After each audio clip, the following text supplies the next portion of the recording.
ପୁଣି ଦେଖିବା ସେଇ ଏରମୋର ସ୍କୁଲର ଆଉ କିଛି କଥା।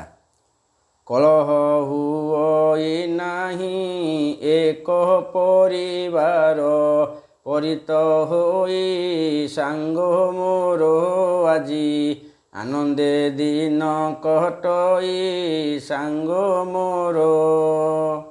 ଆମ୍ବ ପିଜୁଳି ଯେ ତହିଁ ଲିଚି କୋଳି କଥା, ମନେ କି ନାହିଁ ସାଙ୍ଗ ମୋର ଆଜି, ଆନନ୍ଦେ ଦିନ ବିତଇ ସାଙ୍ଗ ମୋର।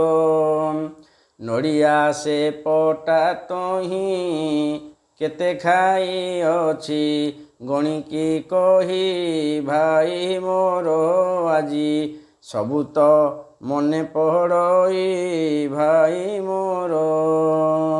ଏମିତିଆ ତ ବହୁତ କଥା କହିଲେ ତ ବହୁତ କଥା ହେବ। ଏସବୁ ପାଠ ପଢ଼ିଲା ବେଳ କଥା। ଆମ୍ବ ସେପଟା ଲିଚୁକୋଳି ସବୁପ୍ରକାର ଥିଲା ସେଠି, ନଡ଼ିଆ ବହୁତ ଆମେ ଖାଇଛୁ, ଗୁରୁଙ୍କଠୁ ମାଡ଼ ଖାଇଛୁ। ଗୁରୁମାନଙ୍କ ନାଁ ବି ମୁଁ କହୁଛି ପରବର୍ତ୍ତୀ ଅଧ୍ୟାୟରେ କହୁଛି। ଯେଉଁମାନେ ପଢ଼ିଥିବେ ସେମାନେ ନିଶ୍ଚୟ ଗୀତ ଶୁଣନ୍ତୁ, ଦେଖନ୍ତୁ, ସେ ତାଙ୍କର ସବସ୍କ୍ରାଇବ୍ ଲାଇକ୍ କରନ୍ତୁ, ଗୀତଟା ଟିକେ ଅନୁଭବ କରନ୍ତୁ କ'ଣ କେମିତି ଗୀତର ହେଇଛି। ଫେର ଦେଖିବା ପରବର୍ତ୍ତୀ।